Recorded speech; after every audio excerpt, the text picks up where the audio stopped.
thought I might as well do a bit of explanation of the Gilbern rear suspension. Now this is an MGC axle, which is the same as an MGB axle, albeit with a 5-stud bolt pattern, and the diff and so on, differential, is all standard from MG. But what is not standard, of course, what is not standard is how it's attached to the car. Now, this is what's called a 5-link rear end. So whereas MG would have this axle fixed to the car with leaf springs, Gilbern did not do that. They incorporated 5 links. So we have 1 link at the bottom of the axle, 1 link at the top of the axle. Obviously there's also 2 the other side of the axle, so that's 4 links. And then underneath we have what is called a Panhard rod, which goes from the chassis end here, and I'm just going to take you around to the other side of the car where we have the same thing, but this time it's fixed to the axle itself. So 3 connections to the axle from the chassis this side, 2 the other side, and in total that's 5, hence the term 5-link rear end. And the Panhard rod goes back to engineer French, I believe, from many years ago, who invented that idea. And the idea of it is to stop the axle from moving from side to side. Obviously it moves in some kind of arc because of the fixed link, but it's about 4.5 foot long, so the arc is a very long one, and so the side to side motion of the axle is negligible. So there we have it.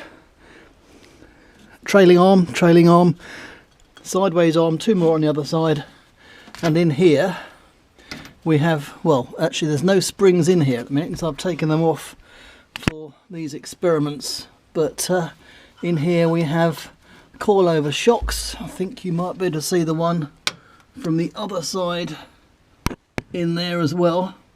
So just imagine those tubular blue things have got springs around them.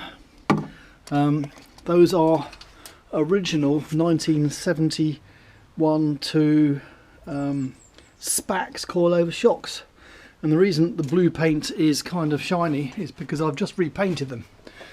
So kind of keen to retain the originals, and they do seem to be, judging from their stiffness, they do seem to be in remarkably good condition as well.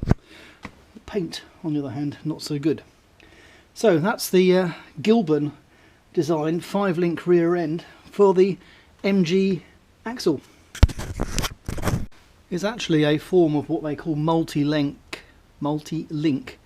rear suspension, and the reason it's a good idea is because it fixes the axle very precisely. Obviously it can go up and down, but it can't go from side to side, and it can't twist, and that's extremely good for traction and general grip, so you don't get any axle tramp, which is what happens when the axle is twisting like that, and you don't get any sideways movement in the axle, especially when cornering. So 5-link rear suspension, multi-link rear suspension, and as used by all the best sports cars. Now all the suspension arms are reattached, but without any springs in, because it's and dampers, because that does make the movement much slower. So I can demonstrate the up and down movement.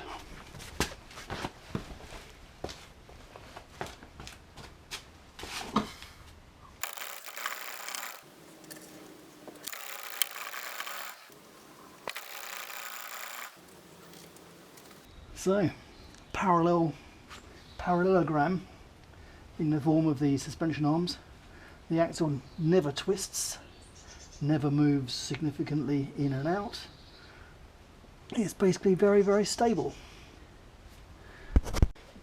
So here we have the original 1972 whatever dampers, or one of dampers, which I have actually repainted because there was nothing left here. It was just a rusty steel. I've left this piece because it has the sticker on, but yeah, it looks okay, and it's extremely stiff as well, so I think it's very far from being worn out too. And I've got some more paint on standby in case I need it. But the same treatment has been given to the springs, which were also as rusty as you can imagine. And so now I'm going to put it back together. So I have got a video of this elsewhere, but I've got a feeling this one might be a better quality. I think I'll leave that. Now, the problem with these, you can't get normal clamps because the coils of the spring are very tight together, and so I've been using these ratchet straps, which you can put between the coils, and they're quite thin, which is important. The thing you mustn't do though is you mustn't go all the way to the ends, because if you do that, when you put the spring seat in place, you won't be able to get the strap out. So this is my method of changing springs or fitting springs on coilover shocks. So there's no reason to suppose that will be any different on any other more recent one. In fact, when I got these, the spring seats were actually seized up, and no matter what I did, I could not get them to undo. So these spring seats are actually replacement ones, which I got set with some second-hand shocks, which I've still got. The wrong sort for the car, but nevertheless the spring seat was the same kind. I did ring Spax to see if they could sell me some replacement spring seats, but they were more interested in talking to me about buying new complete units, as you might possibly expect. So yeah, a bit disappointed there, but there we are. So I think you're probably getting the idea already. So my ratchet straps tighten up like this, and the coilover goes in here, and contrary to what I originally thought, you cannot, I did say these are remarkably tight, you cannot unscrew the spring seats past the end. There's a weld around here, and if you try screwing past that, it'll just destroy the thread on the aluminium part. I said it's I think these are roughly fully extended now, so I'll put the unit in there.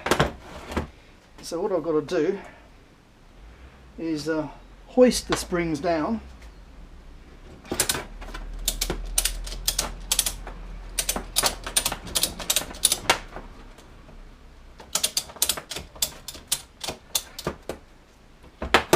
until I can get the collar in.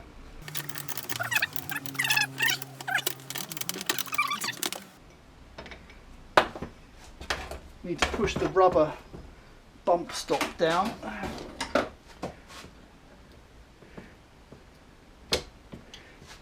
see if there's any more. Yes, there is, luckily. Pulling the thing right out. There we go. So there is the coilover in position, and the thing to do now is to let the thing go, which is slightly easier said than done. If you pull the handle fully this way, it'll just go in one go, and I'm not sure that's the best way of doing it, so I'm using the ratchet controls to do it gradually. You have to make sure that the spring seat at the top is actually in its place, not over to one side as it was on a previous attempt at doing this.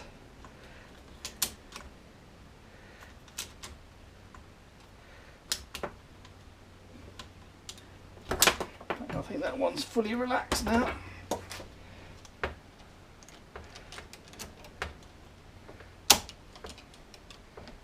And there we go.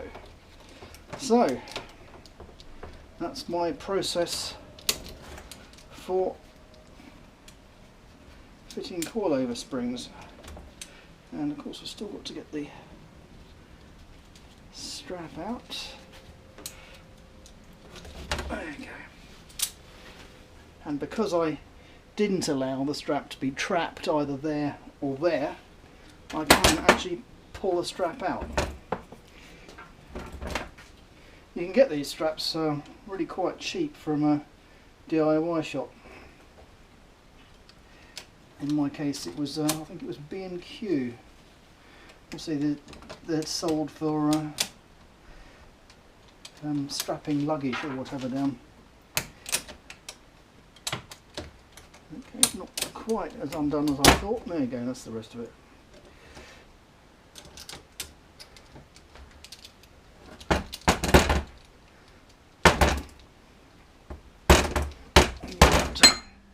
You have to pull both these trigger things in order for the reel to become free running.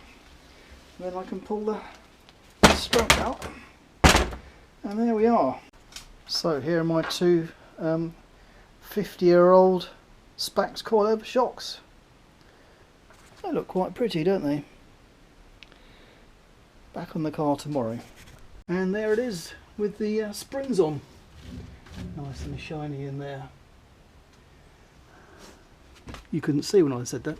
Here they are with the springs on. Nice and shiny as they are. Two other cars here, also with 5-link rear ends. This is a silver stylus designed by Jeremy Phillips, very successful in the 750 Motor Racing Club. So this is a 5-link rear end using a Ford English axle, and out here we have a Dutton which has a 5-link rear end also using the English axle, and in fact that one originally had leaf springs as well. That was converted by myself quite a while ago using bits designed for a Ford Escort Mark II. The stylus had that from the factory. Gilbern had that from the factory,